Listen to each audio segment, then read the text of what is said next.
repasar un poquito de lo que hemos visto en la clase de ayer.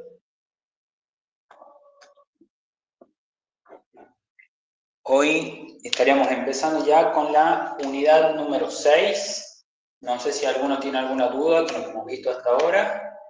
Ayer, si no me equivoco, hemos terminado de ver la práctica de la unidad 5, que eran esos ejercicios, más que todo, como les mencioné, eran más que todo para razonar, que eran para ver si se cumplían o no las condiciones. El primero que vimos era para ver si se cumplían o no las condiciones del multiplicador del crédito bancario. Si se cumplen, recién se aplica la fórmula, tengan eso en cuenta. Y si no se cumplen, como en el caso de ese ejercicio, no se aplica la fórmula y no quiere decir que no tiene efecto. Es decir, no hay un aumento en la oferta monetaria por ese depósito nuevo. Y el otro ejercicio que hemos visto era un ejercicio en el que había que aplicar la misma fórmula, pero para saber cuánto era lo máximo que se podían crear de cuentas corrientes, ¿sí? Nos daban el valor de la tasa de efectivo mínimo, nos daban el total de las reservas del sistema bancario y nos preguntaban cuánto era lo máximo que se podía crear de cuentas corrientes, ¿sí? Aplicamos una fórmula muy similar, ya la habíamos anotado, para saber cuánto es lo máximo que se puede crear de cuentas corrientes. Ahora vamos a iniciar con la unidad número 6. La unidad número 6, en general, va más que toda la parte práctica, ¿sí? Acá es donde se trabaja con lo que es funciones IS y LM.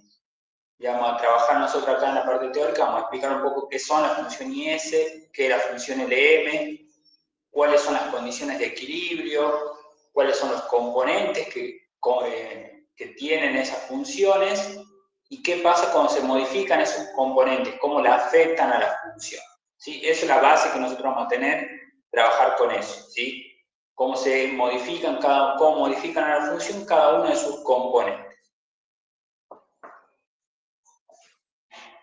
Vamos a empezar con la primera función. Dijimos que acá vamos a trabajar con la función ISLM.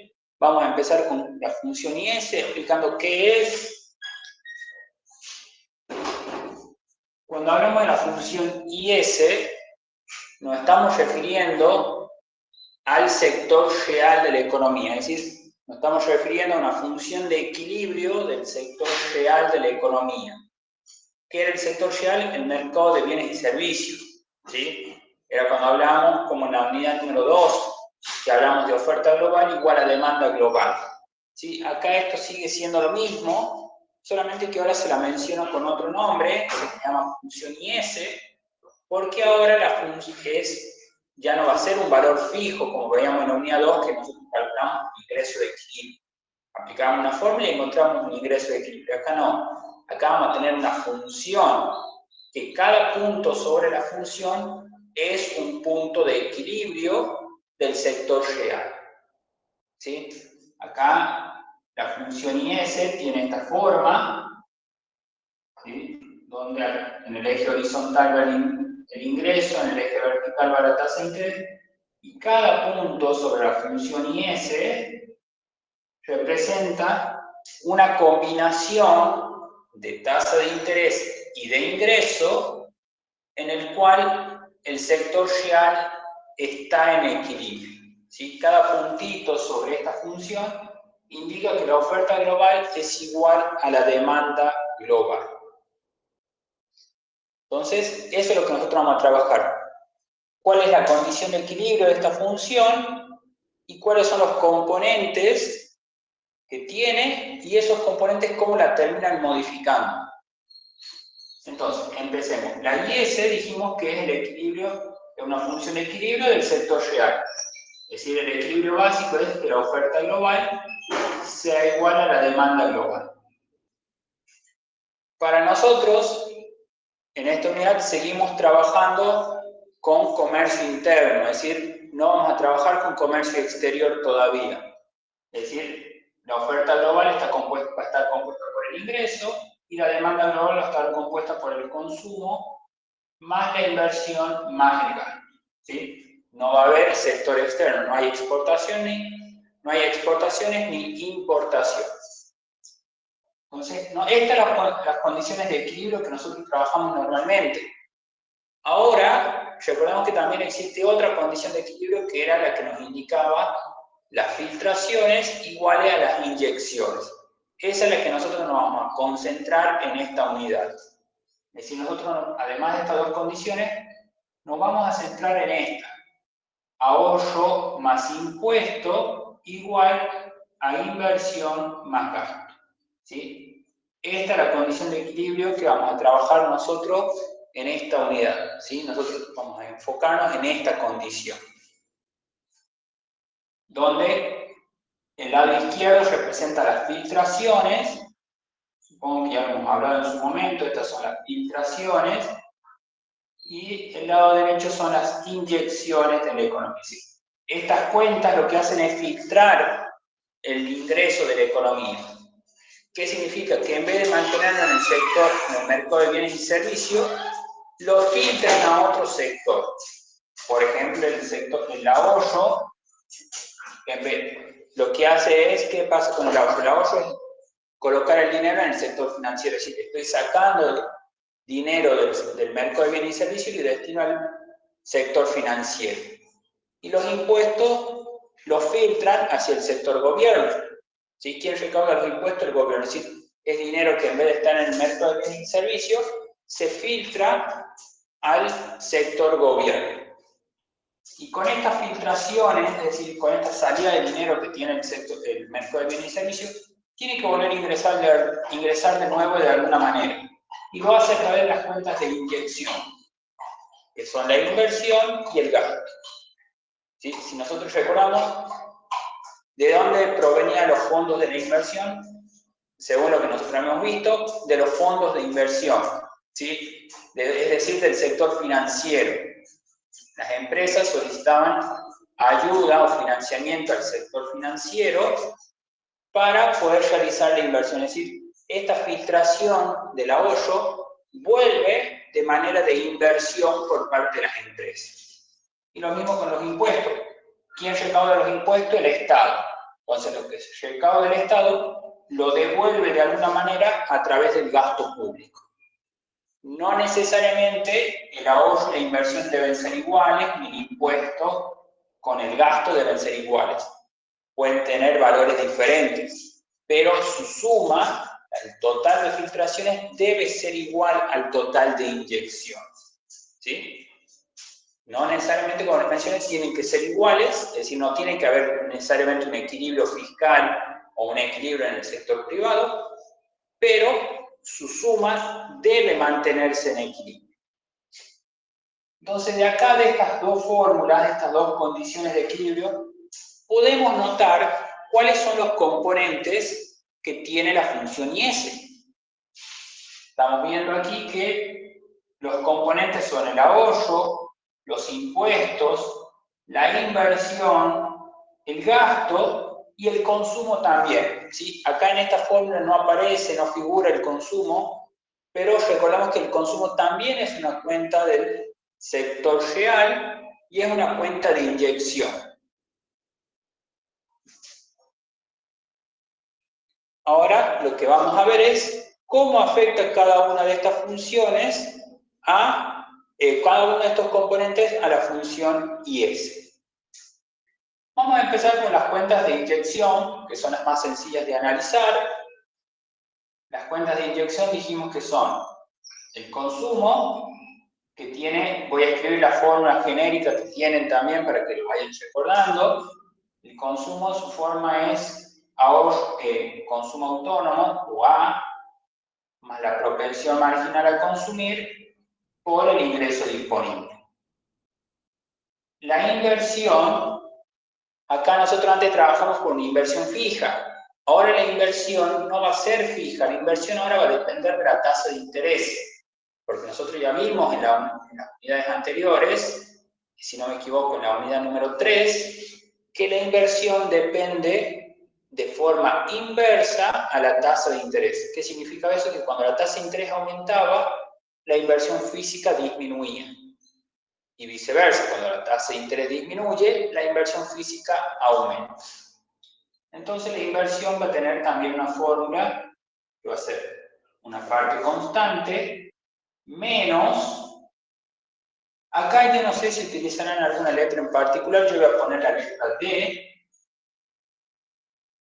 por la tasa de interés. ¿Qué significa la letra esta D? Es simplemente un coeficiente o un valor constante que está multiplicando a la tasa de interés. La tasa de interés es una variable, ¿sí? Acá, como para que quede claro, esto podría ser, por ejemplo, 200 menos 10 por la tasa de interés, ¿sí?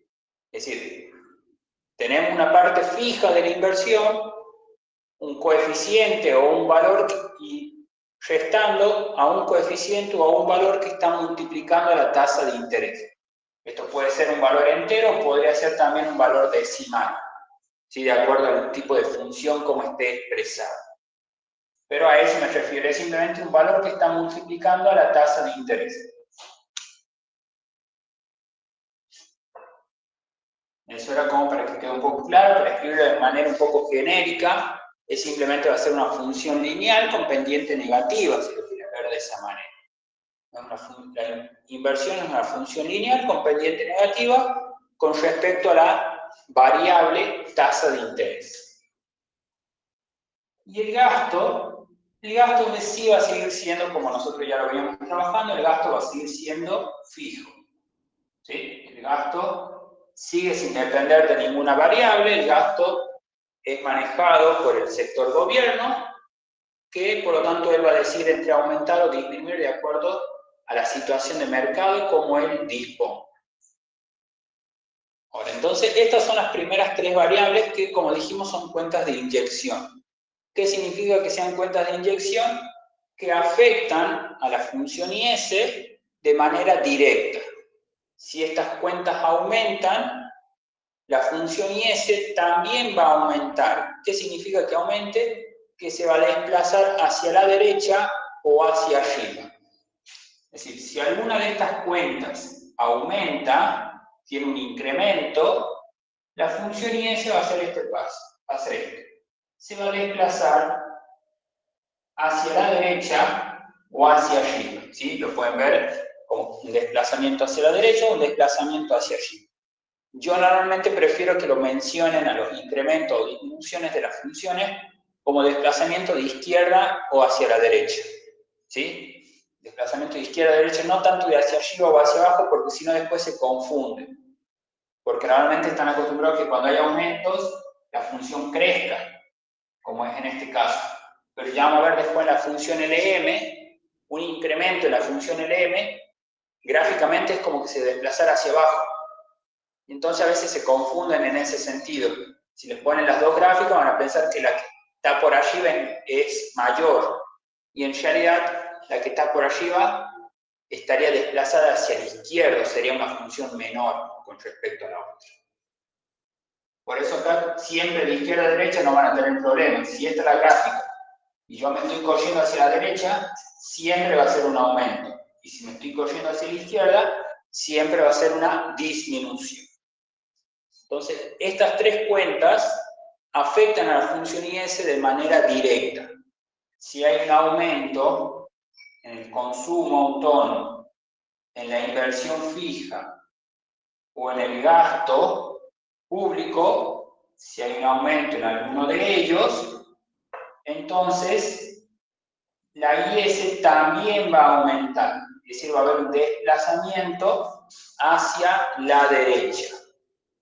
¿Y en cuánto va a ser ese desplazamiento? El desplazamiento de la función IS va a estar dado por el multiplicador por la variación en cualquiera de esos tres componentes.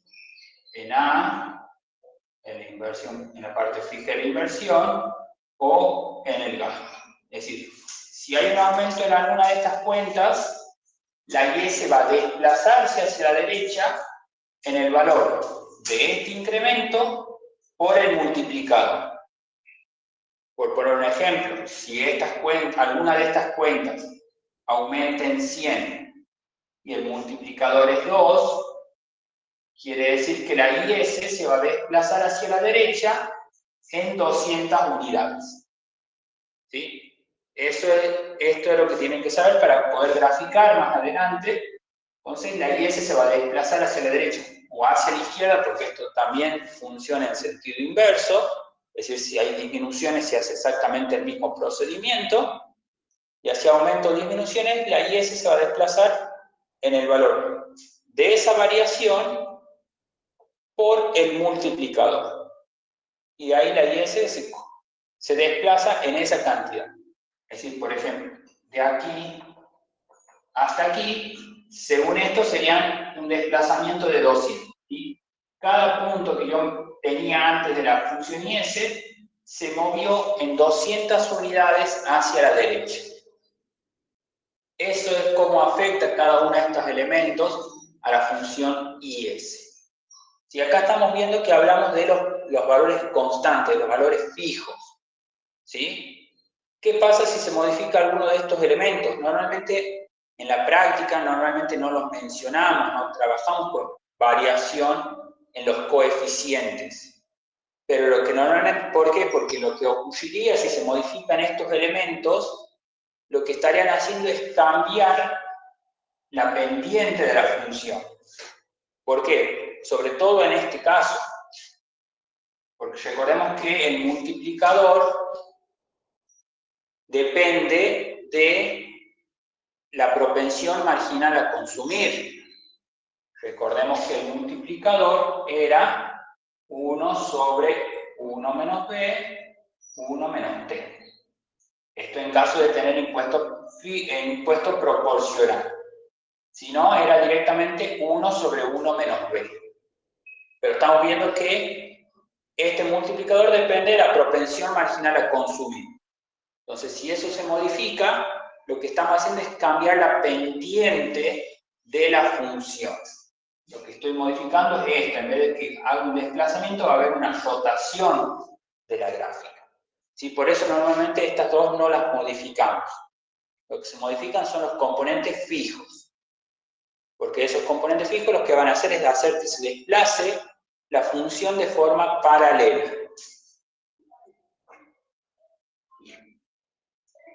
¿Alguna duda con los primeros componentes de la IS?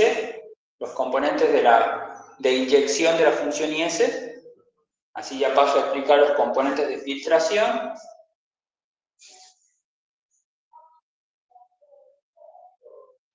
Muy bien. Entonces, ahora ya hemos visto los primeros tres componentes. Ahora vamos a ver los siguientes tres, que son los siguientes dos, perdón, que son el ahorro y los impuestos, que son cuentas de filtración. Ahora tenemos entonces, ya hemos visto los primeros tres componentes, que serían básicamente esos tres. Ahora vamos a ver los siguientes dos, que son el ahorro. El ahorro también va a tener su fórmula, ahora sí la tienen que aprender, porque tenemos que aplicarla en la condición de equilibrio. La fórmula del ahorro es menos A más, entre paréntesis, 1 menos B, por el ingreso disponible. Y el impuesto, recordemos que el impuesto va a depender si solamente nos dan impuesto fijo, si solamente nos dan impuesto proporcional, o si nos dan una combinación de los dos. Yo acá la voy a anotar de manera conjunta, la parte de impuestos que tiene un impuesto fijo y proporcional al mismo tiempo. Impuesto fijo más la parte proporcional. ¿Sí? Esta es la parte del impuesto fijo. Y esta es la parte del impuesto proporcional. ¿Sí? Si a ustedes solamente les dan en el enunciado del ejercicio, solamente tiene impuesto fijo, entonces solamente anotan eso. El impuesto va a ser igual al valor del impuesto fijo únicamente. En cambio, si le dan solamente el impuesto proporcional, anotan solamente esta parte. El coeficiente, porque el impuesto proporcional, recordemos que es un coeficiente multiplicado por el ingreso. Entonces anotan ese coeficiente multiplicado por el ingreso. Ese sería el impuesto cuando hay impuesto proporcional. y este así en conjunto es cuando les dan los dos impuestos al mismo tiempo. Si ustedes van a anotar el impuesto de acuerdo a cómo ustedes se les presente en el enunciado, en el ejercicio. Acá yo lo escribo completo, fijo y proporcional para que quede mejor explicado. Acá una cuestión con el ahorro. Los datos del ahorro van a provenir de la función de consumo. A ustedes normalmente nunca les van a dar los datos o le van a dar directamente la fórmula del ahorro. ¿Sí? Entre la información que a ustedes se les presente va a estar la función de consumo. Pero ustedes no necesitan la función de consumo para encontrar el equilibrio. Ustedes necesitan la función del ahorro.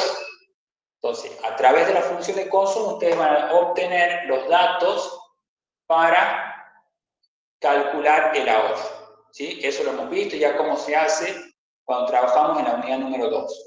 Igual acá lo vamos a volver a repasar en la parte práctica, pero esto era para recordarles que la función del ahorro proviene de los datos de la función de consumo. Y este 1 menos b, para que recuerden, o vayan recordando, representa la propensión marginal a ahorrar. El B solo, el B que usamos en el consumo, es la propensión marginal a consumir. Y el 1 menos B, que es el complemento de la propensión marginal a consumir, es la propensión marginal a ahorrar. Representa qué porcentaje del ingreso disponible, se lo destina al ahorro. Y bueno, acá ya tenemos lo mismo, ya explicamos el impuesto, esta es la parte fija, un valor constante. El impuesto, el T minúscula, es el impuesto proporcional, representa qué porcentaje del ingreso se cobra de impuesto, es decir, es un porcentaje, un valor decimal. Por decir, se cobra el 10% de impuestos, del ingreso son impuestos. Es decir, por ejemplo, 0,10 del ingreso, es decir, el 10% del ingreso es para pagar impuestos. ¿Sí? Ese es el valor del impuesto que se nos cobra, un 10% del ingreso. Entonces tenemos, en el caso de las filtraciones, como ya dijimos, tenemos solamente estas dos cuentas. El ahorro y los impuestos. Como ya mencioné, el ahorro significa que el dinero que yo estoy destinando al sector financiero y los impuestos el dinero que yo destino al sector gobierno. Estas cuentas también afectan a la función IS, pero de forma inversa. ¿Qué quiere decir? Que van a generar disminuciones. Si hay un aumento en alguna de estas cuentas, también lo mismo. Acá lo que se suele trabajar son los valores constantes. ¿Sí? Si hay modificaciones en las partes fijas, en las partes constantes de esa función. Es decir, si hay aumentos en la constante de la función de consumo o en la parte del impuesto fijo,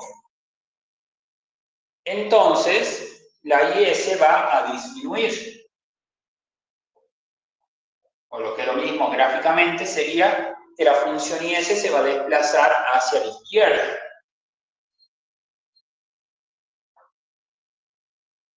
¿Sí? Cuando lo que aumenta en las cuentas de filtración, la IS se desplaza a la izquierda. Hay una disminución. Y esa disminución, ¿cómo la calculamos? Va a depender acá sí va a depender de quién es el que se modifica. Si lo que se modifica es la parte fija del ahorro, como ven, la parte fija del ahorro es la misma que la del consumo, es como que yo dijera que está disminuyendo el consumo, en realidad. ¿Sí? Que este valor aumente, es decir, que esto se haga más grande, es lo mismo que decir que el ahorro se hace más pequeño. Perdón, que sea más grande, que el ahorro sea más grande, es lo mismo que decir que el consumo se haga más pequeño. Porque lo que yo quiere decir que estoy dejando de consumir para ahorrar más. Entonces, acá en este caso, el multiplicador sigue siendo el mismo que el anterior. Es decir, el multiplicador sigue siendo el que nosotros conocíamos como multiplicador del gasto, el 1 sobre 1 menos B, por la variación, en este caso, el A. ¿Sí? Es lo mismo, porque es simplemente lo que estoy haciendo es hacer que esto se haga más, el valor de A negativo se haga más grande. Quiere decir que estoy disminuyendo el consumo. Es de la misma manera que en el caso anterior. El que sí tenemos que tener en cuenta es cuando el que se modifica es la parte del impuesto. ¿Por qué? Porque el impuesto fijo, tiene su propio multiplicador. El impuesto fijo tiene su propio multiplicador, que es el que llamamos multiplicador del impuesto. Ya lo voy a anotar aquí arriba. El multiplicador del impuesto por la variación en el impuesto. El multiplicador del impuesto es menos B sobre 1 menos B, 1 menos T. Este es el caso del multiplicador del impuesto cuando tenemos impuesto fijo y proporcional, es decir, cuando tengo este. ¿Sí? Porque tengo la parte del impuesto proporcional. Si no tuviéramos impuesto proporcional, directamente quedaría menos B sobre 1 menos B. Si acá yo lo que hago es siempre agregarle con el impuesto proporcional para que tengan la fórmula más completa posible. ¿Sí? Si a ustedes no les toca impuesto proporcional, directamente omiten ese factor y les queda menos B sobre 1 menos B. Lo mismo que en el caso del multiplicador anterior. Multiplicador del gasto, dijimos, era 1 sobre 1 menos B, 1 menos T. ¿Sí? De la misma manera, si en el multiplicador del gasto no tenemos impuesto proporcional, entonces quedaría 1 sobre 1 menos B. ¿Sí? Acá normalmente le llamamos multiplicador del gasto, pero ya sabemos que este multiplicador sirve para el consumo, para la inversión y para el gasto. ¿Sí? Sirve para esos tres. Solamente que uno, para diferenciarlo, para trabajar un poco más fácil, recordar un poco más fácil, le llama multiplicador del gasto. Entonces, en el caso de la IS, vemos que algunos de estos incrementos, en este caso podríamos decir que la en realidad es una disminución porque se estaría haciendo más pequeño en términos, en valor numérico sería un valor más pequeño, porque mientras el A sea más grande, esto se hace más pequeño, se hace un valor negativo más grande, en realidad esto está haciendo una disminución, y acá cuando el impuesto aumenta, como el multiplicador es negativo, entonces la IS va a disminuir. ¿Sí? Cualquiera de esas dos situaciones, que aumente el ahorro o aumente el impuesto fijo, lo que hace es que la IS disminuya. Y va a depender de cuánto va a ser la disminución, va a depender de que si lo que se modificó fue el ahorro o lo que se modificó fue el impuesto, porque cada uno tiene su propio multiplicador. Hay casos en los que el multiplicador van a hacer lo mismo, pero no se confíen en eso, ¿sí? Siempre fíjense en cuál es el multiplicador en cada caso.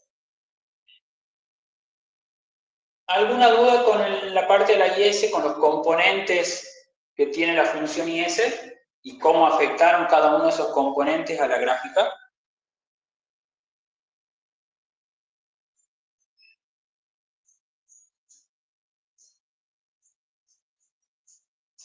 Bueno, con eso hemos terminado la función IS. ¿Sí? De la función IS entonces hemos visto qué es la función IS que representa. Dijimos que es la función de equilibrio, representa una función de equilibrio del sector real, donde cada punto sobre la función me representa una combinación de tasa de interés e ingreso, donde el sector real esté en equilibrio. ¿Qué significa que el sector real esté en equilibrio? Que la oferta global es igual a la demanda global. O lo que es lo mismo, que el ingreso es igual al consumo más la inversión más el gasto. O también lo podemos ver como que se cumple que las cuentas de filtración son iguales a las cuentas de inyección.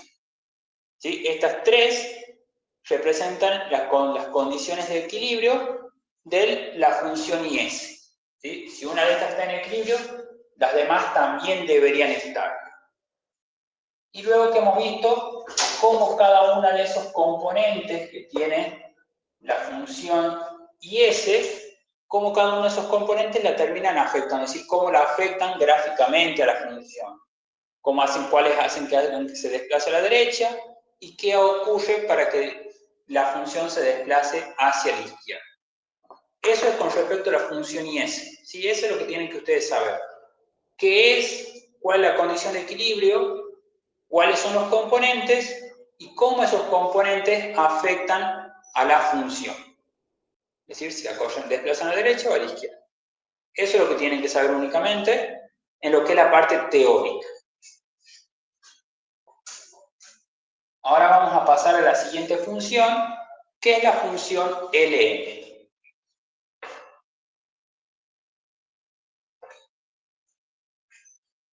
La función LM lo que representa es el equilibrio, una función de equilibrio del sector monetario.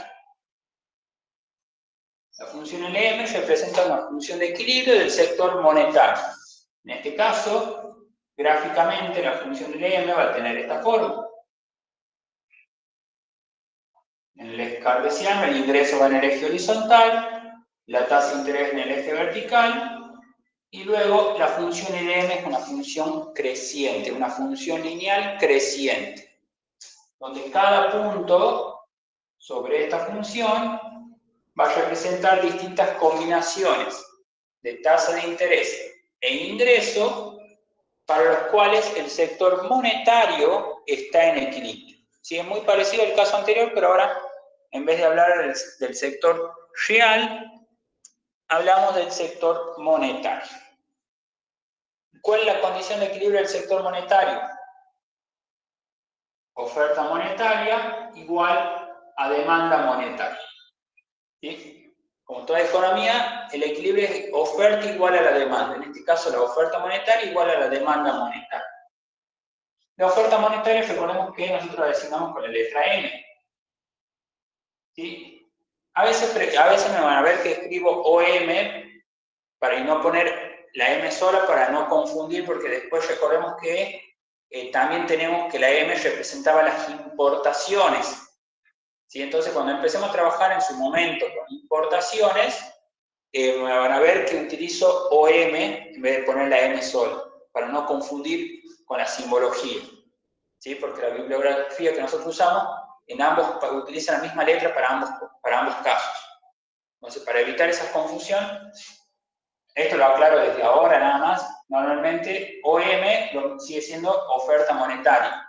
¿Sí? Hay casos en los que voy a escribir OM, otros casos en los que voy a escribir M, pero siempre aclarando si es oferta monetaria o si estamos hablando de importación. Entonces, la oferta monetaria la representamos primeramente con la letra M, y la demanda monetaria es la demanda por transacción más la demanda por especulación. ¿Sí? Esa es simplemente nuestra función de demanda monetaria. Esta va a ser la manera, nuestra función de equilibrio, o nuestra condición de equilibrio del sector monetario. Sí, es mucho más cortita, también es mucho más fácil de trabajar en la práctica, es mucho más corta que la otra función, acá solamente tenemos 3 elementos. Ahora veamos cómo estos elementos afectan a la función LM. Empecemos con la oferta monetaria. La oferta monetaria, nosotros vamos a trabajar con una oferta monetaria fija, una oferta monetaria constante. Es decir, va a ser un valor constante. La oferta monetaria va a ser un número directo, un número fijo. Por poner 2.000, 5.000, 1.000, ¿sí? Va a ser un número constante, no depende de ninguna variable. Luego tenemos la demanda por transacción. La demanda por transacción sí tiene una variable. Nosotros acá recordemos que la demanda por transacción, para que recuerden un poco de la unidad número 4, la demanda por transacción dependía de distintos factores. Dependía del ingreso, de forma directa del ingreso, de forma directa de la periodicidad de los pagos y de forma inversa de la tasa de interés. ¿Sí? Si ustedes recuerdan, la demanda por transacción dependía de esas tres variables. Nosotros, en la práctica, lo que vamos a hacer es simplemente el análisis con respecto a el ingreso. Es decir, la demanda por transacción va a tener la forma K por el ingreso. Sí, esto proviene de dónde? Proviene de lo que nosotros hemos visto también en unidad 4 con respecto a la teoría cuantitativa. ¿Se acuerdan cuando al final de la unidad 4, cuando estamos viendo el equilibrio del sector monetario, según los clásicos, dijimos que la demanda por transacción tenía la forma K por el ingreso. ¿Sí? De acá proviene eso, es un coeficiente multiplicado por el ingreso. Esa es la demanda por transacción. Acá en este coeficiente, acá está incluido de manera implícita la periodicidad de los pagos, ¿sí? La velocidad de circulación. Ahí está incluido de forma explícita esos valores ahí. Y por último, la demanda por especulación. La demanda por especulación, recordemos que era una función, un aporte keynesiano, el cual esta demanda dependía de la tasa de interés. Recuerden que la demanda por especulación, ¿qué representaba? Era el dinero que la gente mantenía ocioso, que exceda la demanda por transacción y la demanda por precaución, y que se lo mantenía ocioso justamente porque la tasa de interés era muy baja. Y entonces el riesgo a la pérdida de capital era alto. Es decir, la gente en vez de invertirlo al dinero que le sobra, lo prefería mantenerlo guardado a esperar que el mercado financiero mejore, a esperar que la tasa de interés mejore, para recién empezar a utilizar ese dinero. Entonces era una demanda, una función que dependía de forma inversa a la tasa de interés, porque mientras más alta sea la tasa, la gente va a preferir utilizar el dinero y no quedárselo guardado. Y cuando la tasa es baja, ahí sí la gente va a preferir guardarlo. ¿Sí? Esa es la demanda por especulación. Esta demanda por especulación es una función lineal con pendiente negativa. Es decir, nosotros vamos a representar como E sub 0 menos E por I. ¿Sí? Es decir, tiene una parte fija, una parte constante y un coeficiente. ¿Sí? Un coeficiente multiplicado por la tasa de interés. Si se fijan, o lo pueden comparar, tiene la misma forma que la inversión. ¿Sí? Tiene exactamente la misma forma que la función de inversión. Solamente que, bueno, en este caso le cambiamos la letra E, le ponemos la letra E por lo de demanda por especulación. ¿Sí? Tiene una parte fija y un coeficiente que multiplica la tasa de interés. Esos son los tres componentes que nosotros vamos a trabajar de la función LM.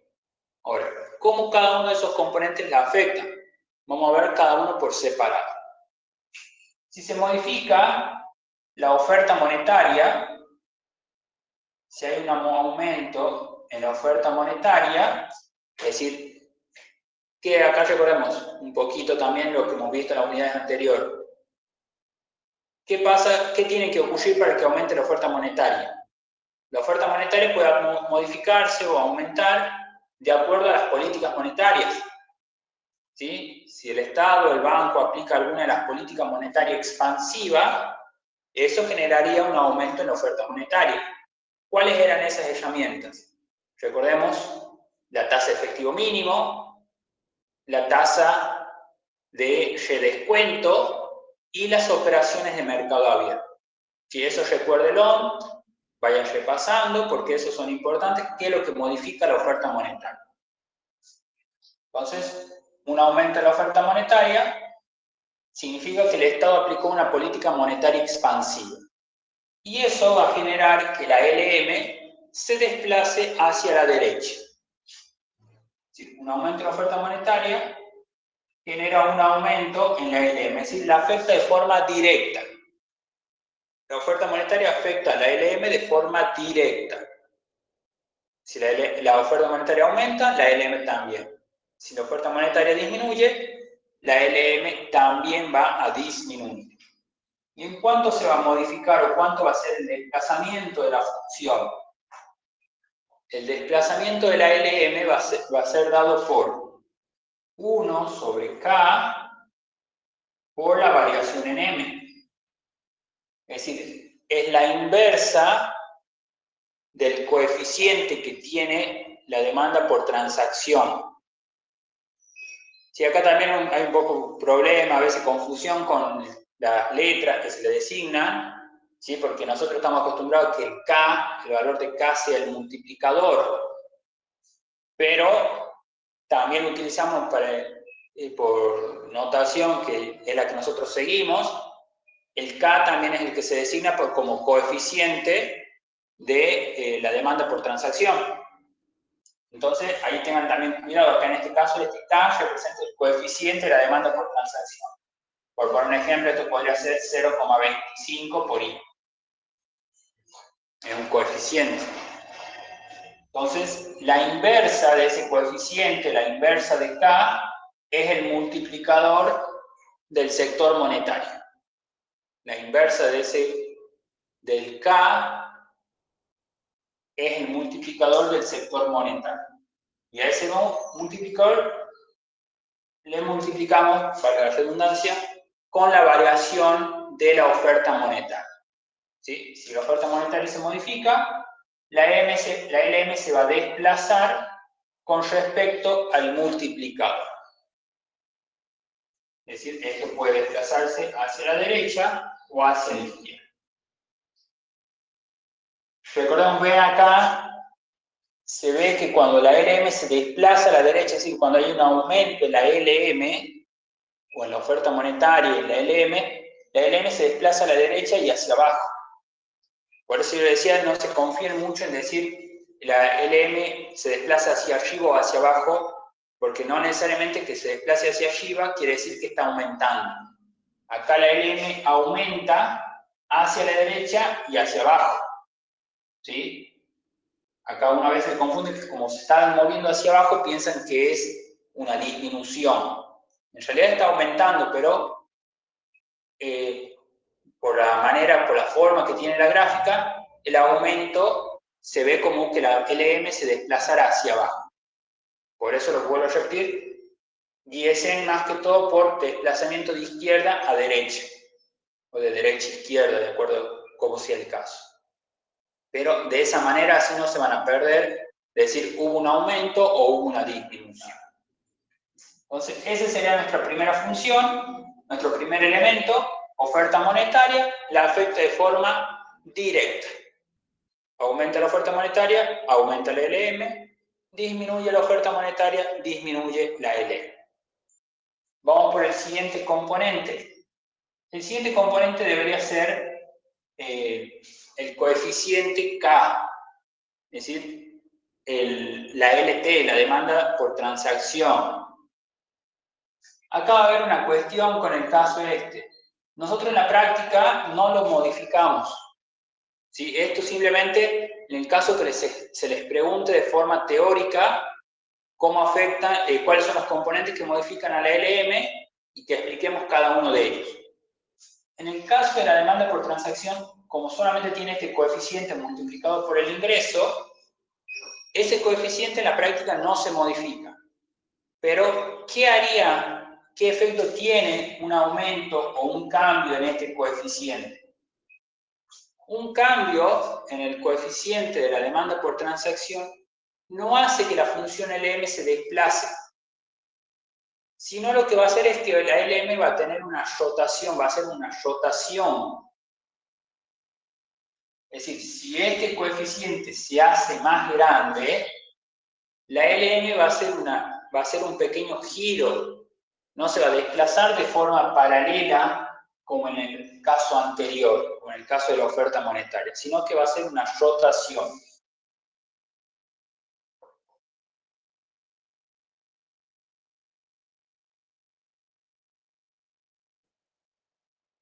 Acá vamos a poner en sentido.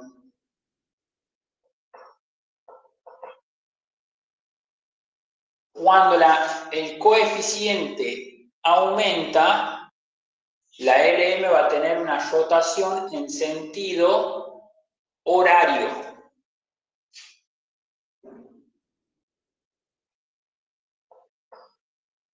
¿Qué significa esto? Acá voy a hacer la grafiquita un poquito más sencilla. Supongamos que la LM parte desde el origen. Esta es la LM original. Si el coeficiente de la demanda por transacción aumenta, la LM va a tener una rotación en sentido horario. Quiere decir que se va a desplazar de esta manera. ¿Sí? Se mueven en el sentido de las agujas del reloj. O sería lo mismo que decir que hace una rotación hacia abajo. ¿Sí? Prefiero decir en sentido horario, en sentido antihorario para no confundir mucho, pero si lo quieren ver de esa manera, sería una rotación hacia abajo o una rotación hacia arriba, en el caso que disminuye.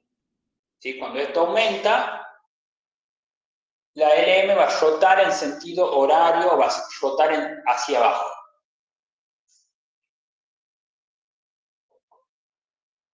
No tiene ninguna otra fórmula, no es que se desplazamiento en nada, entonces es simplemente volver a calcular cómo quedaría esa nueva pendiente, porque esto lo que está haciendo es modificar la pendiente que tiene, ¿sí? Entonces hace esa rotación. Así que ese, como les mencioné, nosotros en la práctica normalmente solamente hacemos modificaciones que se desplacen en forma paralela, que se mueva de izquierda a derecha, nomás la función. Este tipo de movimientos no los solemos hacer en la práctica. ¿Sí? Esto simplemente lo analizamos de manera teórica. ¿Sí? Cuando se modifica la demanda por transacción o el coeficiente de la demanda por transacción, la LM va a hacer una rotación. En sentido horario, si hay un aumento en el coeficiente, en sentido antihorario, es decir, en sentido antihorario sería hacia arriba, si lo quieren ver de esa manera.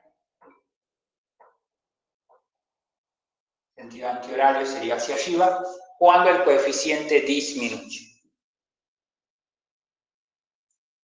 Con eso tenemos nuestras primeras dos componentes y nos queda la demanda por especulación. Antes de pasar a la demanda por especulación, ¿se entendió esto más o menos hasta acá? ¿Vamos bien? ¿Quieren consultar algo, preguntar algo con lo que vamos viendo hasta el momento?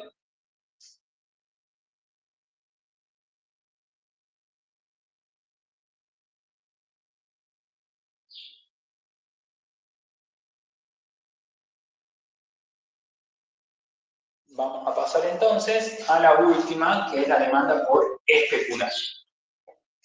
El de la demanda por especulación, solamente también lo que vamos a trabajar nosotros es la constante de la demanda por especulación. No tiene ningún nombre particular, simplemente se la denomina de esa manera. Constante la demanda por especulación. Ustedes van a ver que en la práctica, si lo que se les pide es modificar esto, va a decir la constante de la demanda por especulación aumenta en, disminuye en, ¿sí? Le está diciendo directamente el nombre de constante de la demanda por especulación, no tiene ningún nombre en particular. Entonces, ¿qué pasa si hay un aumento en la constante de la demanda por especulación? Que aumente la constante de la demanda por especulación significa que las personas están manteniendo mayor cantidad de dinero ocioso. ¿Sí? Están guardando mayor cantidad de dinero justamente por especulación. ¿Y qué significa que lo estén guardando por especulación? Que lo están guardando sin ningún objetivo económico claro. Es decir, no es como la demanda por transacción que significaba mantener el dinero ocioso para realizar gastos, pagos, ¿sí? Para poder realizar las compras, gastos y pagos. En cambio, la demanda por especulación es guardar el dinero a la espera de que cambie la situación financiera para colocarlo en el sector financiero, para colocarlo en el banco. Entonces, la demanda por especulación es como, lo podríamos hablar, que es como una cuenta de filtración, porque lo que está haciendo es disminuir los valores de la economía, porque estoy guardando el dinero para después colocarlo en el banco, no lo estoy devolviendo a que circule económicamente. La demanda por transacción sí, lo estoy guardando el dinero, pero lo estoy guardando para poder realizar compras, para hacerlo trabajar, para hacerlo mover ese dinero. En cambio, la demanda por especulación no, lo estoy guardando porque no lo quiero gastar estoy esperando que ocurra algo. Estoy esperando que cambie la tasa de interés. Entonces, la demanda por especulación, por decirlo de alguna manera, es como una filtración de la economía. Lo que hace es reducir la economía. Entonces, mientras más alta sea constante la demanda especulativa, quiere decir que la gente gasta menos dinero, está utilizando menos dinero. Y por lo tanto, esto va a hacer que la LM disminuya. ¿Sí? Es una manera de explicarlo de esa forma para que se lo entiendan. La demanda por especulación la afecta a la demanda a la LM de manera inversa. Mientras mayor sea la demanda por especulación, la gente se guarda más dinero, no lo está utilizando y por lo tanto la LM disminuye. ¿Y en cuánto va a disminuir? En el valor del multiplicador por la variación en la constante de la demanda especulativa. ¿Cuál va a ser la diferencia? Que en el caso, como la LE, la demanda por especulación, afecta de forma inversa, el multiplicador va a tener signo negativo. Es el mismo multiplicador que hemos visto para la oferta monetaria, y acá me sale medio fea la letra, es el mismo multiplicador que hemos visto para la oferta monetaria, pero va a tener un signo negativo adelante, ¿sí? Porque lo que está haciendo es afectarlo de forma inversa. Tiene menos 1 sobre K por la variación en la constante de la demanda especulativa. Es decir, es exactamente el mismo efecto que un aumento de la constante de la demanda especulativa, tiene el mismo efecto que si yo disminuyera la oferta monetaria. ¿Sí? Es decir, la va a hacer desplazar hacia la izquierda. ¿Sí? Si aumenta la constante de la demanda especulativa, la LM se desplaza hacia la izquierda. Y si disminuye la constante de la demanda especulativa, la LM se desplazará hacia la derecha, ¿sí? Siempre en sentido paralelo. ¿Sí? Estas dos, la oferta monetaria y la constante de la demanda especulativa, la modifican en sentido paralelo. El único que la hace que rote, que tenga una rotación, es la demanda por transacción. Y como ya dije, en la práctica no haremos ese tipo de trabajo. Con eso hemos terminado también la demanda por transacción. Hemos visto que representa la demanda por transacción. Dijimos que es una función, representa una función de equilibrio del sector monetario, donde cada punto de la función me indica una combinación de tasa de interés y de ingreso, donde la oferta monetaria es igual a la demanda monetaria. Luego hemos visto cuáles son las condiciones de equilibrio que tiene la LM, que en este caso son solamente dos: oferta monetaria igual a demanda monetaria, o lo que es lo mismo, M, que significaba oferta monetaria de igual manera, igual a demanda por transacción más demanda por especulación. ¿Sí? Porque estas dos representan la demanda monetaria. Y de ahí hemos visto cómo afectan cada uno de sus componentes a la función. ¿Sí? Eso es todo con respecto a la función IS y a la función LE. ¿Hasta acá hay alguna duda? Yo creo que es bastante sencillo con respecto a cómo está en los apuntes, a cómo está explicado en los apuntes. Yo creo que de esta manera es mucho más fácil que lo entiendan. Pero si hay alguna duda o consulta con respecto a alguna parte, me lo dicen, ¿sí? No hay ningún problema en repasar o volver a repetir.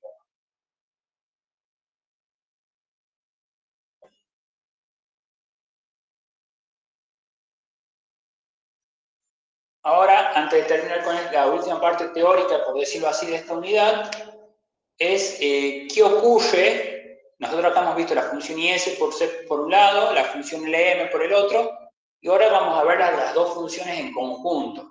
¿Cuál es el equilibrio general de la economía? ¿Sí? Acá no es trabajar las funciones por separado, sino trabajar las dos funciones en conjunto. La función IS y LM, para encontrar un equilibrio entre los dos sectores. ¿Sí? Lo que nosotros vamos a buscar aquí es encontrar un punto de equilibrio entre el sector real y el sector monetario. Es decir, encontrar qué ingreso de equilibrio y tasa de interés logra hacer que los dos sectores estén en equilibrio simultáneo. Es decir, lo que buscamos es esto: que la IS sea igual a la LM. Y ese punto, donde ambas funciones se cruzan o se intersectan, me va a dar el ingreso de equilibrio y la tasa de interés de esto es lo que nosotros vamos a trabajar en la práctica. Ahora, aquí de manera teórica, ¿qué es lo que nos pueden llegar a preguntar? ¿Qué pasa con alguna de esas funciones o qué pasa con el equilibrio? En realidad, ¿qué pasa con el equilibrio ese de la economía cuando se modifican las funciones? Esto también les va a servir a ustedes para que cuando vayan a la práctica tengan una idea de qué valores les tiene que dar el equilibrio. Para que ustedes más o menos sepan, no, acá me está dando un valor que no es, tendría que estar dando un valor más grande porque me da un valor más chico. ¿Qué estoy haciendo mal? Entonces ahí sí ustedes se pueden ir dando cuenta un poquito. ¿Sí? Obviamente para eso necesitan un poco de práctica, repasar y estudiar un poquito más. Entonces, nosotros suponiendo que partimos de una situación de equilibrio entre el sector real y el sector monetario, tenemos esta situación de equilibrio aquí, ¿qué va a ocurrir con el ingreso? ¿Qué va a ocurrir con el punto de equilibrio? En realidad, ¿qué pasa con el punto de equilibrio? Si se modifica alguna de las funciones. Es decir, supongamos que lo que aumenta es la función IS. ¿Por qué puede aumentar la IS? Ya hemos visto cuáles son las causas de las que la IS aumenta. Aumento en el gasto, aumento en la inversión, aumento en el consumo, disminución del ahorro, disminución de los impuestos. Cualquiera de esas situaciones hace que la IS se desplace a la derecha. Hay un aumento en la IS. ¿Y eso cómo afecta al equilibrio? Cuando la IS se desplaza hacia la derecha, esto va a provocar un aumento en la tasa de interés y un aumento en el ingreso. ¿Sí? Siempre que la IS se desplace a la derecha, el equilibrio tiene que ser en una tasa de interés mayor y un ingreso mayor. ¿Sí? Esto sería lo normal, tendría que ocurrir esto. Que cuando la IS aumenta, la tasa de interés y el ingreso también aumentan. Lo mismo pasaría en caso que disminuya. ¿Sí? Si hay una disminución, si hay una disminución de la función IS, entonces van a disminuir la tasa de interés y el ingreso. Ahora acá también una cuestión con respecto a esto. Este desplazamiento de la función no es igual al desplazamiento del ingreso. Por poner un ejemplo, si la IS se desplazó en 200, el ingreso se va a desplazar en menor cantidad. El ingreso a desplazar, por poner un número, en 150. Siempre, por regla general, si hablo de regla general porque puede haber excepciones, por regla general, el desplazamiento de la función siempre es mayor que el desplazamiento del ingreso. Es decir, si acá aumenta la IS, el ingreso aumenta, pero va a aumentar en una cantidad inferior. ¿Sí? Va a disminuir, pero disminuye menos que el desplazamiento de la función. Esto se debe, anótelo, tenganlo en cuenta porque esto se suele preguntar, ¿por qué el ingreso varía en menor cantidad? El ingreso disminuye en menor cantidad debido al cambio que hay en la tasa de interés. ¿Sí? Este desplazamiento no es igual en ambos lados porque lo que aumentó es la tasa de interés. ¿Por qué? Al aumentar la tasa de interés, recordemos que eso disminuye la inversión. Cuando aumenta la tasa de interés, la inversión física disminuye. Y si la inversión física disminuye, también disminuye el ingreso. Es decir, un aumento de la IS hace que el ingreso aumente. Pero, como la tasa de interés aumenta, el aumento de la tasa de interés disminuye la inversión y eso provoca que el ingreso también disminuya un poco. Por eso este incremento termina siendo menor, debido a esto. Debido a que disminuyó un poco debido a la caída de la inversión. ¿Sí? Esto que quiero que se entienda, que el desplazamiento del ingreso es menor que el desplazamiento de la función IS debido a los cambios que sufrió la tasa de interés. Es decir, que si no hubiera un cambio en la tasa de interés, si aumenta la IS, pero no se modificara la tasa de interés, si no se modificara la tasa de interés, entonces, en ese caso particular, el desplazamiento del ingreso sería igual al desplazamiento de la función IS. ¿Sí? Si nosotros logramos que la IS se aumente o se desplace y la tasa de interés permanezca fija, entonces el ingreso incrementará o se modificará exactamente la misma magnitud que la función IS. ¿Sí? Es el único caso cuando no se modifique la tasa de interés. Pero cuando sí se cambia la tasa de interés, entonces el ingreso aumenta en una proporción menor. Eso se entiende, esa parte de lo que expliqué ahí con respecto a los desplazamientos de la IS con el ingreso, el por qué disminuye aumenta menos.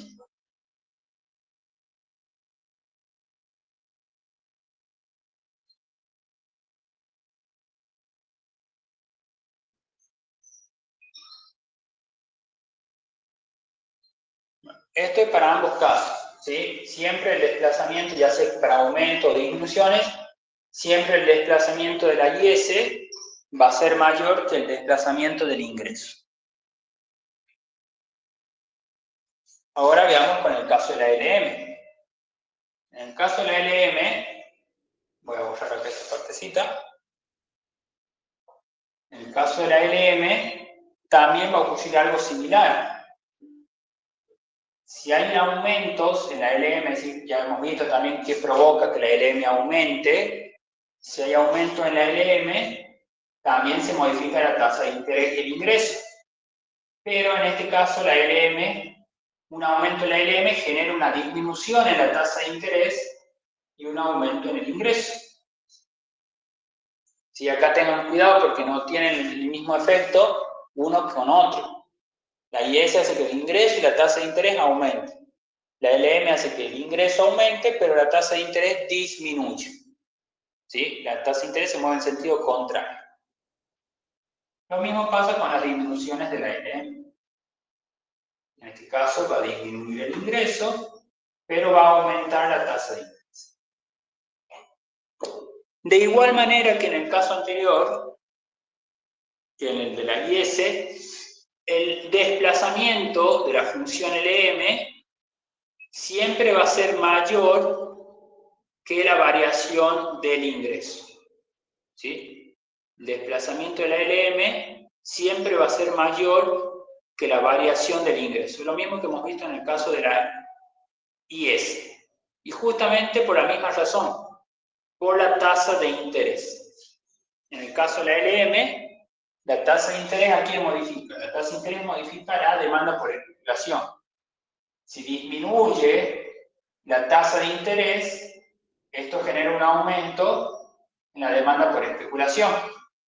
¿Y qué les dije yo? La demanda por especulación es como una filtración. La demanda por especulación hace que el ingreso disminuya.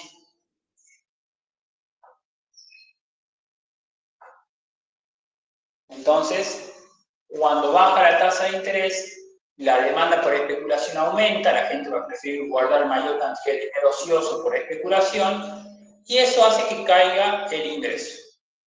Porque es un dinero que no se lo está haciendo circular, simplemente se lo está guardando la gente para esperar a que mejore la situación financiera. Entonces eso hace caer el ingreso. Entonces el ingreso no aumenta lo máximo posible. El desplazamiento por lo mismo que acá. Esto puede aumentar en 200, pero esto va a aumentar en 150. Debido a que disminuyó un poco debido a la demanda por especulación. ¿Sí? Esas son las situaciones que se pueden presentar, eso tengan en cuenta. Porque se les puede llegar a preguntar esas situaciones, ¿qué pasa si, no les diga directamente qué pasa si aumenta la IS, capaz que les diga si aumenta el gasto, ¿sí? Directamente, si hubiera un aumento en el gasto público, ¿qué pasaría con el ingreso de equilibrio? Entonces, ustedes tienen con el ingreso y la tasa de interés de equilibrio, entonces ustedes tienen que saber, si aumenta el gasto, eso hace que la IS aumente, y si la IS aumenta, entonces el ingreso y la tasa aumentan. O si les dicen disminuye la inversión, si disminuye la inversión, eso hace que la IS disminuya. Y si disminuye la IS, la tasa de interés y el ingreso disminuye. ¿Sí? A ustedes se les puede decir de las variaciones de alguno de los componentes y que les digan, y que ustedes digan qué pasó con el ingreso, qué pasó con la tasa de interés. Entonces tienen que saber cómo va esa cadena, cómo se van modificando esos componentes. Eso es todo con respecto a la teoría de esta unidad. No sé si alguno tiene alguna duda, quiere consultar algo, preguntar algo. Si no, vamos a empezar ya con la parte práctica.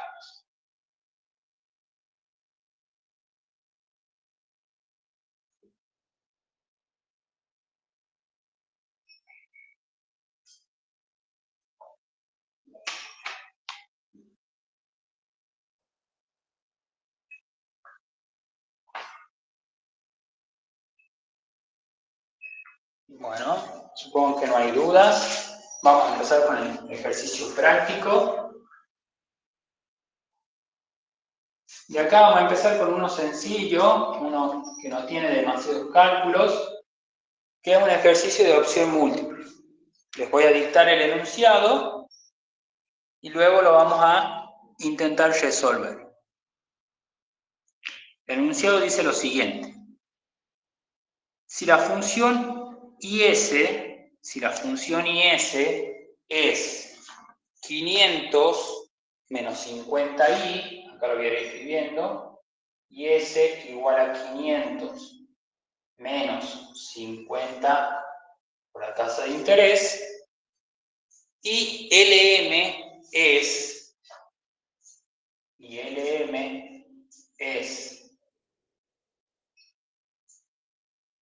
ingreso igual a 200 más 100i, 200 más 100i, punto. Si se aplica una política fiscal expansiva,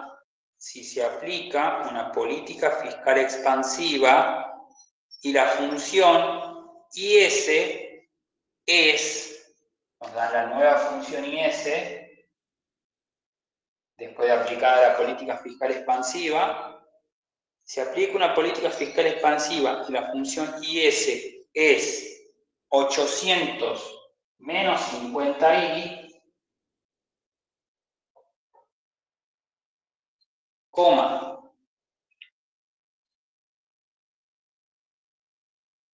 los cambios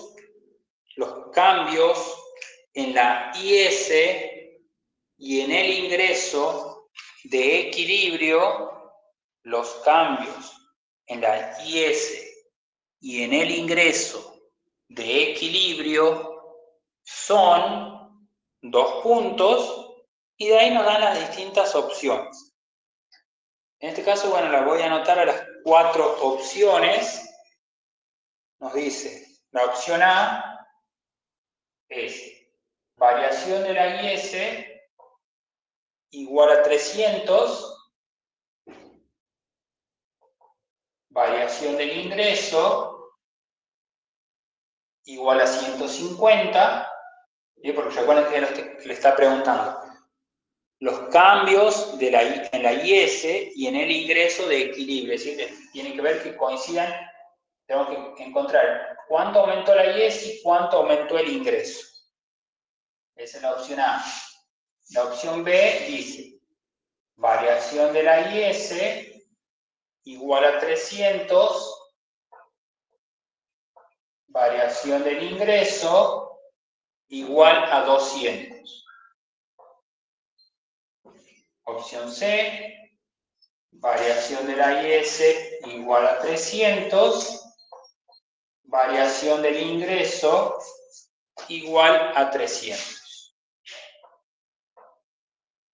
Y la opción D, variación de la IS igual a 200, variación del ingreso igual a 200. Bien, esas son las cuatro opciones que se nos presentan. Tenemos la función IS original, la función LM, luego se aplicó una política fiscal expansiva y nos dieron la nueva función IS.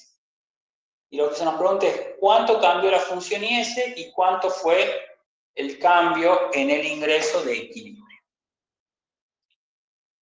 Vamos a empezar con la parte fácil. ¿Cuánto es lo que cambia la función IS?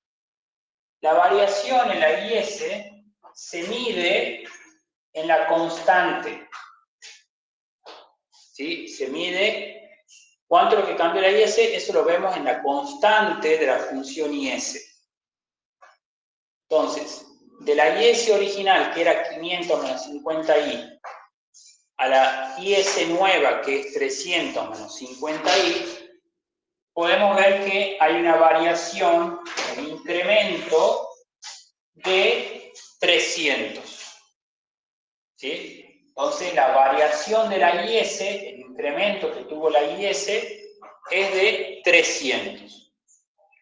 Por lo tanto, ahí ya podemos descartar la última opción. ¿Sí? Ya tenemos que la variación o el incremento de la IS es 300. Ahora nos quedan tres opciones. Ahora, ¿qué tenemos que hacer? Tenemos que ver cuánto es la variación del ingreso.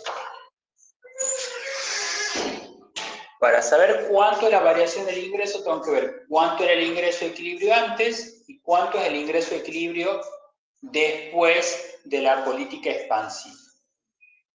¿Cómo vamos a calcular eso? Simplemente, para encontrar el ingreso de equilibrio, se iguala la función IS con la función LM. Igualamos las dos funciones para poder obtener el equilibrio. Primero con los datos originales. 500 menos 50 por la tasa de interés igual a la LM, que es 200 más 100 por la tasa de interés. Y ahora despejamos la tasa de interés. Los 50i que tenemos aquí van a pasar al segundo miembro sumando. Es decir, acá voy a tener 100i más 50 por la tasa de interés. Y los 200 que estaban en el segundo miembro positivo tienen que pasar al primer miembro negativo. Nos va a quedar 500 menos 200.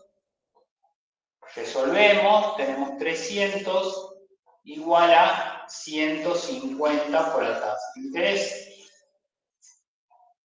Para terminar de despejar la tasa, los 150 que están multiplicando a la tasa de interés tienen que pasar dividiendo. 300 dividido en 150. 300 en 150 van a ser 2. Quiere decir que la tasa de interés de equilibrio original es 2. Pero nosotros no necesitamos la tasa, necesitamos saber el ingreso. ¿Cómo obtenemos el ingreso? Esta tasa de interés de equilibrio la reemplazamos en cualquiera de las dos funciones. Siempre recomiendo reemplazar en las dos para asegurarnos de que hicimos bien los cálculos. Entonces reemplazo en la primera 500 menos 50 por 2. 500 menos 100, esto nos da 400. Acá lo estoy tratando de hacerle con varios pasos. Normalmente omitiría ciertos pasos, los calcularía, pondría directamente los resultados, no estaría haciendo esos despejes. Pero para que les quede más claro a ustedes, lo voy a ir tratando de hacer con más pasos. Lo mismo dije, lo vamos a verificar con la otra función. 200 más 100 por 2. 200 más 100 por 2 son 200. Y 200 más 200 van a ser los 400.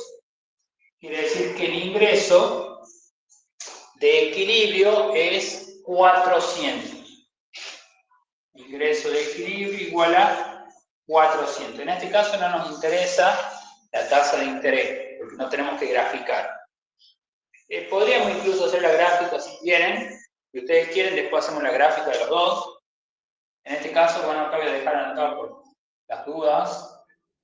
El primer equilibrio era 400, ingreso de equilibrio 400, tasa de interés 2. Ahora hacemos lo mismo, pero con la IS nueva. Hacen el mismo procedimiento, pero ahora igualan la IS nueva con la LM. Esto les voy a pedir que ustedes lo calculen de la misma manera que hemos hecho recién. Me van a calcular, me van a decir cuánto es el ingreso de equilibrio. ¿Sí? Ahora igualamos la función IS' con la función LM. 800 menos 50 por la tasa de interés igual a 200 más 100i. Ustedes díganme, hagan el mismo despeje que hemos estado haciendo hace un momento. ¿Cuánto es la tasa de interés y cuánto es el ingreso de equilibrio? ¿Sí? No es difícil el cálculo, ya lo hemos visto recién. Díganme, Aaron, por favor, ¿cuánto le da la tasa de interés de equilibrio y cuánto le da el ingreso de equilibrio?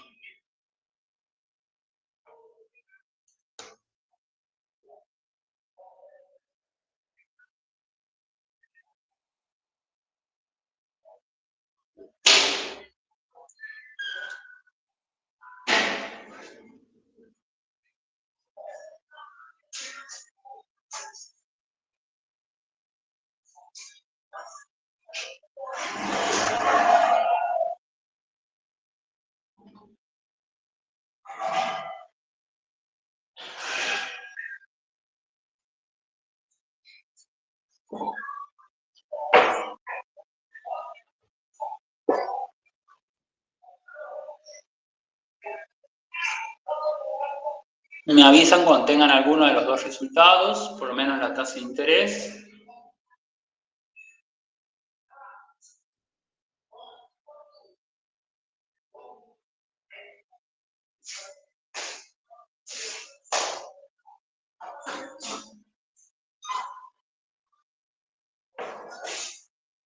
Bien, ahí me dicen que la tasa de interés es 4, eso es correcto.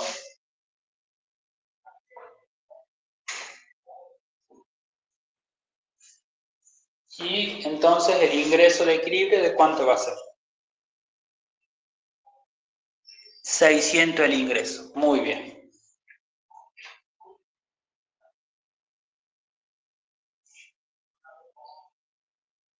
Entonces la tasa de interés es 4 y el ingreso de equilibrio es 600.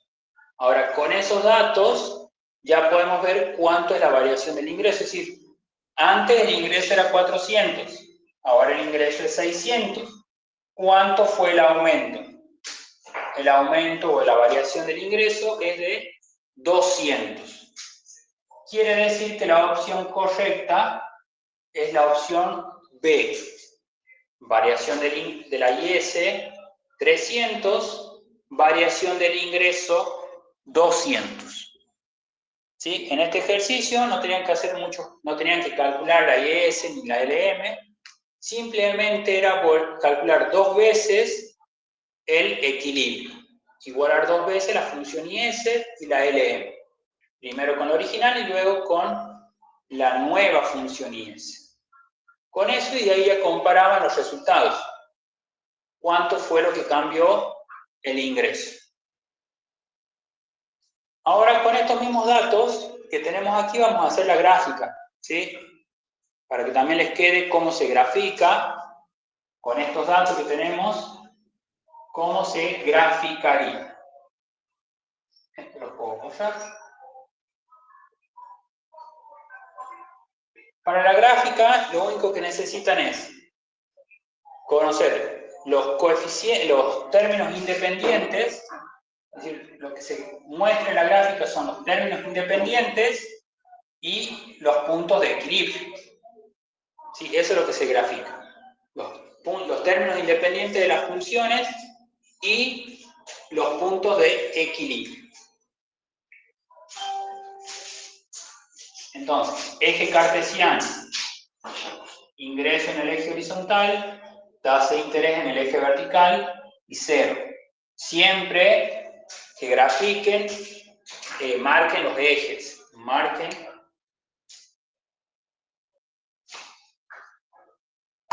Marquen los ejes en cada caso. Marquen los ejes en cada caso. Y fíjense en qué escala van a utilizar para que salga medianamente prolijo.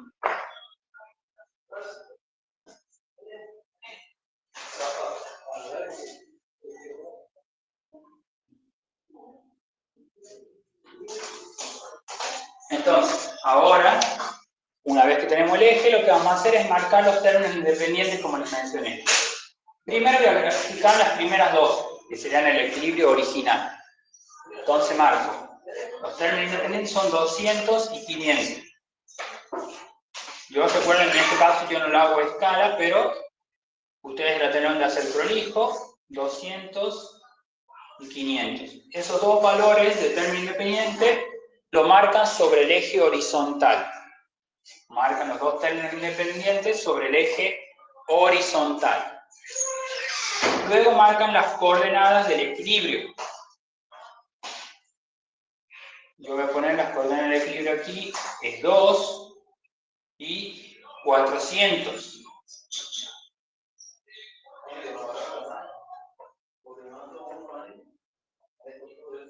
Entonces marcamos las coordenadas del equilibrio. Entonces marcamos los términos independientes de la función, lo marcamos sobre el eje horizontal. Luego marcamos las coordenadas del equilibrio, que tienen que estar entre medio de esos dos valores. Y ahora los unimos con una recta. Unimos esos puntos con una recta. Y eso es todo. La que es pendiente positiva es la LM, la que tiene pendiente negativa es la IS. Ahí tenemos nuestra primera gráfica. Esa es la gráfica del primer equilibrio. Primera IS y LM y el primer punto de equilibrio. Ahora marcamos el segundo. Grafiquemos la IS. Dice que el término independiente es 800. Me voy a la derecha, 800. Y de ahí marco el nuevo punto de equilibrio. El nuevo punto de equilibrio es 600 y tasa 4. 600 tendrá que estar por acá, lo voy a poner ahí abajo.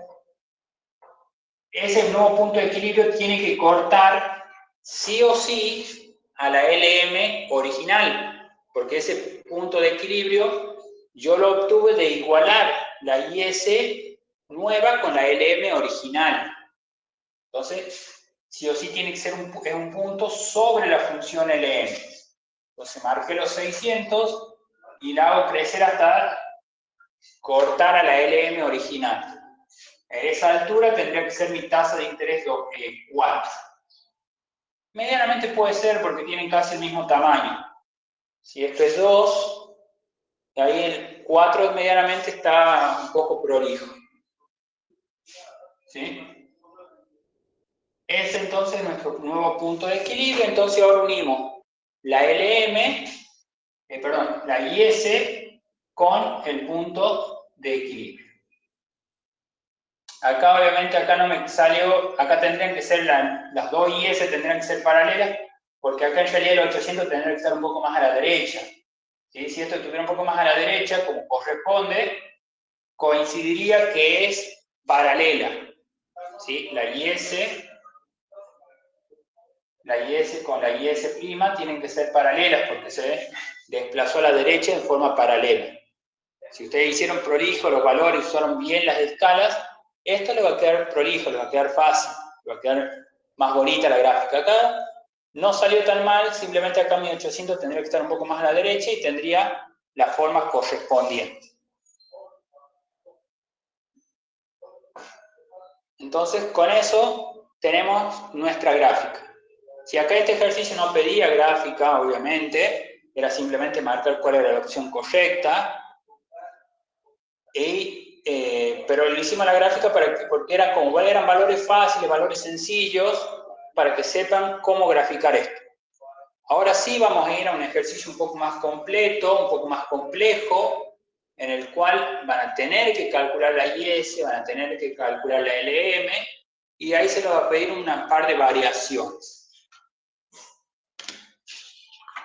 Vamos a elegir un ejercicio. Bien. ¿Hay alguna duda con esto? Disculpen, no consulté, pero yo supongo que se entendía. ¿Pero hay alguna duda con la gráfica? Yo creo que no. ¿Quieren que les aclare algo con respecto a cómo se grafica?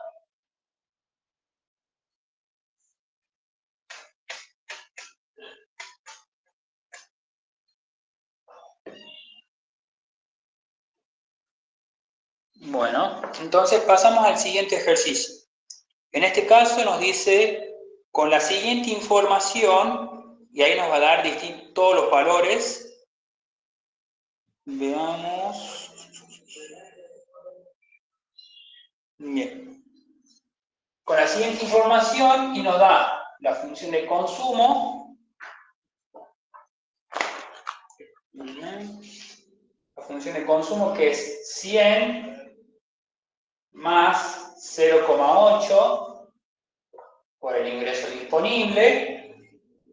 La inversión que es 500 menos 10 por la tasa de interés.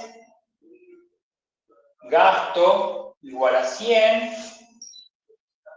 Impuesto igual a 50. Ven que acá en este caso el impuesto es fijo, solamente tiene parte fija. Oferta monetaria igual a 800. Demanda por transacción igual a 0,5. 0,5 por el ingreso. Y la demanda por especulación, que es 300 menos 25.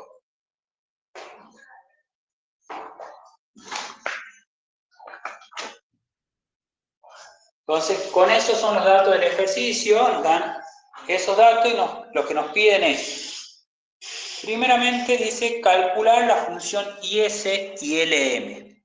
¿Sí? Acá tenemos todos los datos, tenemos que calcular cuánto vale la función IS y cuánto vale la función LM. ¿Sí? Entonces vamos a empezar con la función IS. Recordemos que en este caso, para la función IS, nosotros tenemos que trabajar con la condición de equilibrio, ahorro más impuesto igual a inversión más gasto. Vamos a trabajar con esa condición de equilibrio para poder encontrar la función IS. Entonces, acá lo que nos pide, dentro de esta condición de equilibrio, nos está pidiendo el ahorro. Yo por ahora, recuerden que yo les mencioné que hasta que se acostumbren a trabajar un poco mejor, al ahorro lo calcularán por separado. Hagamos primero el cálculo del ahorro. Dijimos que el ahorro era menos A más 1 menos B por el ingreso disponible. Entonces, primero calculemos el ahorro y después vamos a reemplazar en la condición de equilibrio. El ahorro, recuerden, los datos del ahorro provienen del consumo. A y B provienen de A, que es la constante del consumo, y B, que es la propensión marginal al consumo. Entonces tenemos menos A, que sería menos 100, más 1 menos B sería 0,2. Acá este es el único caso que yo les voy a decir directamente resuelva. ¿Sí? Acá no pongan 1 menos 0,8. Directamente hagan el cálculo, ese sí lo pueden hacer mentalmente. 1 menos 0,8 es 0,2. ¿Sí? Ahí no hay problema con esto. Por el ingreso disponible. Recordemos, acá les anoto, el ingreso disponible es igual a ingreso menos impuesto. Ingreso menos impuesto. Entonces acá el ingreso disponible va a ser el ingreso menos el impuesto. ¿Cuánto vale el impuesto? El impuesto vale 50. Entonces, ingreso menos 50. Ahora, ¿qué tenemos que hacer? Como acá este 0,2 está multiplicando los dos términos dentro del paréntesis, hay que hacer la distributiva. 0,2 por el ingreso es 0,2. 0,2i. Menos, por signo, más por menos, 0,2 por 50. 0,2 por 50 es 10. 0,2 por 50 es 10. Si me equivoco me corrigen, ¿sí? No hay ningún problema con eso, a veces puede ocurrir. Y ahora resolvemos. ¿Qué resolvemos? Los términos independientes. Menos 100 menos 10 son menos 110 más 0,2 por el ingreso. Y esa sería nuestra función del ahorro. Ahora sí, una vez que tenemos la función del ahorro, reemplazamos en la condición de equilibrio, y despejamos el ingreso. Entonces voy a tener menos 110 más 0,2 por el ingreso, todo eso era el ahorro, más, nos dice más el impuesto. El impuesto vale 50, más 50, igual. La inversión ahora antes era fija, ahora es una función. La inversión es 500 menos 10 por la tasa de interés. Todo eso es la inversión. Y más el gasto, que el gasto vale 100. Listo, ahí hemos reemplazado todo. Ahora resolvamos.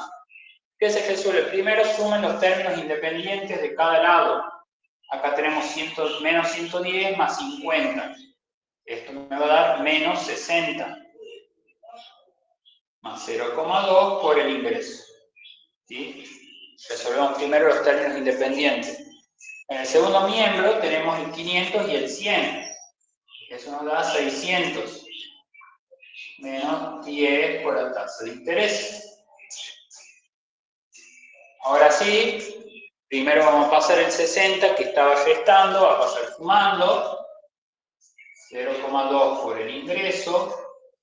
Acá sí directamente lo voy a resolver, chicos, son 660 menos 10 por la tasa de interés, el 60 está restando, paso sumando, 660. Y por último, el 0,2 tiene que pasar dividiendo. Recuerden que lo pasamos como 1 dividido en 0,2, lo pasamos como fracción. 1 sobre 0,2 por, entre paréntesis, 660 menos 10 por la tasa de interés.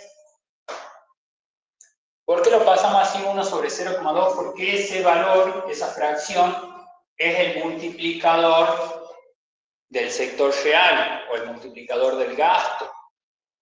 ¿Sí? Entonces, 1 sobre 0,2 es igual a 5. 5 por 660 menos 10 por la tasa de interés. Hago la distributiva del 5. 660 por 5 son 3.300. Menos 5 por 10, 50. Y esta sería nuestra función IS. Una vez que hemos terminado de despejar el ingreso, esa sería nuestra función IS. ¿Sí? Acá la vamos a anotar. IS entonces es igual a 3.300 menos 50 por la tasa de interés. ¿Alguien tiene alguna duda del procedimiento para calcular la función IS? Esto sí o sí lo tienen que saber porque este tipo de ejercicio generalmente sí o sí va. porque se utiliza el mismo procedimiento para esta unidad y para la unidad 7. Y a veces también en la unidad 8, a veces también toman ejercicios que combinan esto. Entonces tienen que saber a calcularlo. Bien, entonces no hay problema con el cálculo de la función IS. Vamos a pasar al cálculo de la función LM. Este es el más largo de los cálculos, porque calculamos primero el ahorro y después hemos reemplazado un procedimiento un poco más largo. El de la LM es mucho más corto, mucho más sencillo, pero no quita que se lo aprenda. Ahora vamos al cálculo de la función LM. Recuerden que la condición de equilibrio de la LM era oferta monetaria igual a demanda por transacción más demanda por especulación. ¿Sí? M igual a LT más LE. Y ahora simplemente reemplazamos. La oferta monetaria es de 800, la demanda por transacción es 0,5 por el ingreso, la demanda por especulación es 300 menos 25i. Y ahora lo que tenemos que hacer es despejar el ingreso. Es decir, estos dos términos, básicamente la demanda por especulación, tienen que pasar al primer miembro. Entonces nos va a quedar, acá lo voy a escribir, tratar de hacer un poco más prolijo, 800 menos 300 más 25i igual a 0,5 por el ingreso. Resolvemos los términos independientes. 800 menos 300 van a ser 500 más 25 por la tasa de interés igual a 0,5 por el ingreso. Ahora, por último, el 0,5 tiene que pasar dividiendo. ¿Sí? Lo vamos a escribir como fracción. Entonces nos va a quedar ingreso igual a 1 sobre 0,5 por 500 más 25 por la tasa de interés. El 1 sobre 0,5 es igual a 2. Ese sería nuestro multiplicador del sector monetario. Ese sería el multiplicador del sector monetario. Por 500 más 25 por la tasa de interés. Ahora hago la distributiva del 2 y voy a tener 1000 más 50 por la tasa de interés.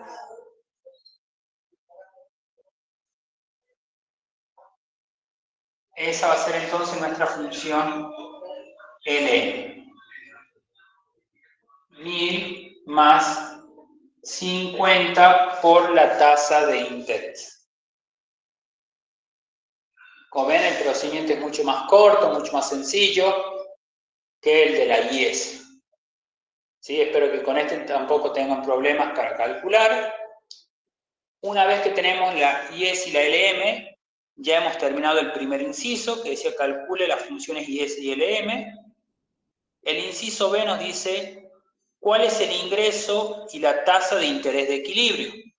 Es decir, el inciso B ahora nos pide calcular el equilibrio, la tasa de interés y el ingreso de equilibrio. Vamos a hacer ese inciso. Dijimos que para encontrar el equilibrio teníamos que igualar las dos funciones. Igualábamos la IS con la función L. Igualamos las dos para calcular el ingreso y la tasa de interés de IS igual a LM. Yo pongo IS igual a LM, si ustedes quieren trabajar LM igual a IS, es lo mismo, ¿sí? No tengo problema en cambiarlo de lugar. Yo por costumbre pongo IS y después la LM. Es indistinto porque son una igualdad. Entonces tengo, la IS era 3300 menos 50 por la tasa de interés. La LM es 1000 más 50 por la tasa de interés. Acá el 50 que está restando lo vamos a pasar para el segundo miembro. tengo 50 más 50 son 100.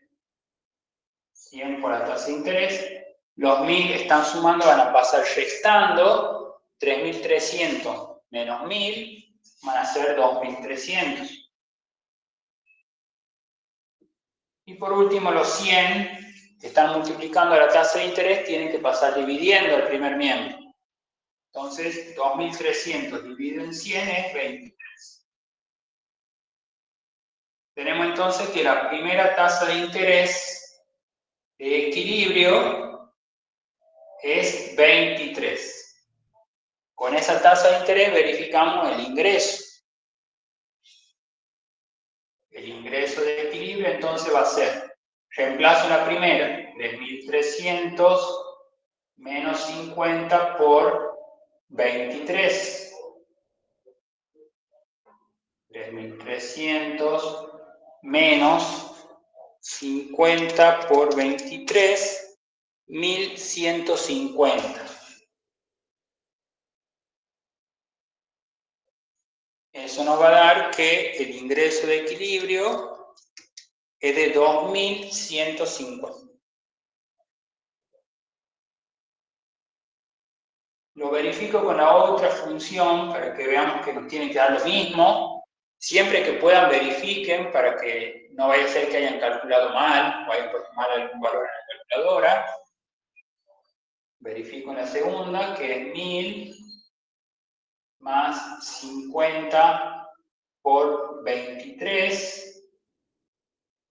Entonces tengo 1000 más, ya dijimos, lo habíamos calculado anteriormente, 1150.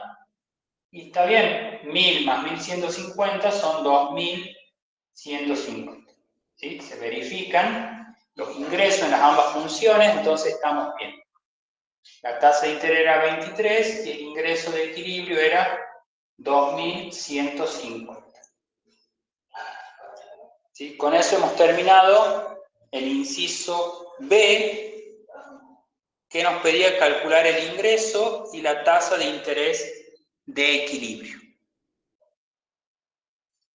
¿Sí? Esto espero que no haya problema, es lo mismo que ya hemos hecho anteriormente en el ejercicio anterior que hemos estado haciendo de práctica, que era igual a la Y y la LM nada más, y luego verificar el resultado. El inciso C lo que nos pide es graficar, ¿sí? Graficar los datos que tenemos, las dos funciones que ya tenemos. Gráfica, ya lo hemos dicho, ya hemos hablado recién también, cómo hay que graficar. Eje cartesiano, tasa de interés, ingreso, cero.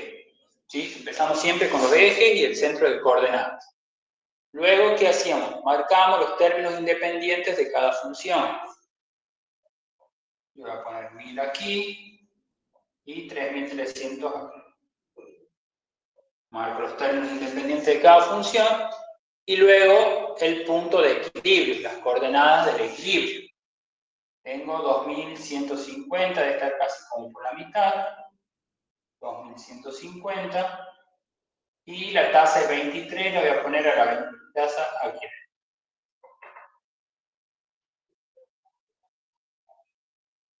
¿Sí? Entonces tenemos el punto de corte de cada función, que es en el eje, que es el término independiente de cada una. Tenemos el punto de equilibrio, las coordenadas del punto de equilibrio, y ahora las unimos a esos puntos. El 1000 con el equilibrio, los 3300 con el equilibrio. La LM y la función IS. Esa es toda la gráfica. ¿Sí? No hay mayor complicación que eso. Términos independientes en el eje horizontal, son los puntos de corte sobre el eje horizontal, las coordenadas del equilibrio, y los unimos a esos tres puntos. Cada punto de corte con el equilibrio. Y listo. Pasemos al siguiente inciso. El inciso D dice, si T es igual a 100, si T igual a 100, ¿cuál es la nueva IS? ¿Cuánto se desplaza con respecto a la anterior? Es decir, nos están pidiendo, el impuesto nos dice que aún es 100, ahora el impuesto es 100, y nos piden que digamos cuál es la IS y cuánto fue lo que se desplazó. En el caso, como tenemos un impuesto, cuando se modifican algunos de los componentes, ¿sí? Esto va a ser lo mismo para cualquiera de las situaciones, siempre que se les pida modificar alguno de los componentes de la IS o de la LM, tienen dos maneras de resolver. La primera es volver a aplicar la condición de equilibrio que habíamos hecho, volver a calcular, aplicar ahorro más impuesto igual inversión más gasto, donde tienen que tener en cuenta que ahora el impuesto va a valer 100. En este caso no lo recomiendo de esa manera. ¿Por qué? Porque si el impuesto aumentó en 100, el impuesto modificó al ahorro. Entonces tienen que volver a calcular el ahorro y recién volver a aplicar acá arriba. ¿Sí? Es decir, tienen que hacer todo completo como ya hemos hecho al principio. Yo no lo recomiendo, pero si lo tienen que hacer, bueno, lo harán. ¿Sí? Si no se acuerdan, en el otro procedimiento que vamos a ver ahora, aplicarán de nuevo todo el procedimiento 1. La opción que normalmente es preferible, la más adecuada, es aplicar la fórmula de la variación del ingreso, que era el multiplicador por, en este caso, el multiplicador del impuesto, porque estamos trabajando el impuesto, el multiplicador del impuesto, por la variación del impuesto. Recuerden que si se modificara el gasto, la inversión o el consumo, se utilizaría el multiplicador del gasto. Entonces, ¿cuánto es el multiplicador del impuesto? El multiplicador del impuesto, acá vamos a calcular los dos. Recuerden, acá tenemos el multiplicador de gasto, es 1 sobre 1 menos b, porque no tengo impuesto proporcional, entonces es solamente 1 sobre 1 menos b. Esto es 1 sobre 1 menos 0,8. Por lo tanto, esto me daba, ya habíamos dicho, esto me daba 5. Y el multiplicador del impuesto es menos b sobre 1 menos b, porque no tengo impuesto proporcional. Entonces esto me va a quedar menos 0,8 sobre 1 menos 0,8. Y esto me va a dar menos 4. ¿Sí? Entonces, ya ahí sabemos cuánto vale esto. Si quieren hagan la verificación, calcúlenlo ustedes.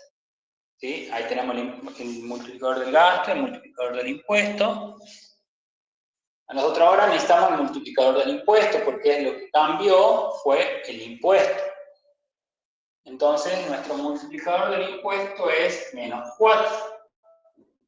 Por la variación del impuesto. Ahí es la variación, ya sea que incremente o disminuya, es cuánto cambió el impuesto. El impuesto valía 50, ahora vale 100. Hubo un aumento de 50. Quiere decir que la variación del impuesto es 50 positivo. Menos 4 por 50 son 200. Menos 200, ¿sí? Quiere decir que la variación del ingreso es de menos 200, una disminución de 200. Acá una cosa para que se quede claro, acá la fórmula dice variación del ingreso. En realidad esto para nuestro caso es la variación de la IS, ¿sí? Es el desplazamiento de la función IS. No el desplazamiento del ingreso. Tengan cuidado con eso, porque uno lo escribe así por fórmula, porque es la costumbre trabajarlo con esta fórmula así. Pero en realidad, cuando estamos trabajando con las funciones IS y LM, esto me está representando la variación o el desplazamiento de la función, no el desplazamiento del ingreso realmente. ¿Sí? Espero que eso se entienda. Si no se entiende, me avisan, lo tratamos de volver a aclarar. Esto indica cuánto se desplaza la función, no cuánto se desplaza el ingreso. A pesar de que su nombre dice variación del ingreso, me está indicando cuánto se desplaza la función, nada más. Entonces, yo una vez que tengo cuánto se desplazó la función, calculo la nueva función IS, que va a ser la función IS original más la variación del ingreso. Acá lo correcto sería poner variación de la IS o variación de la LM en su caso.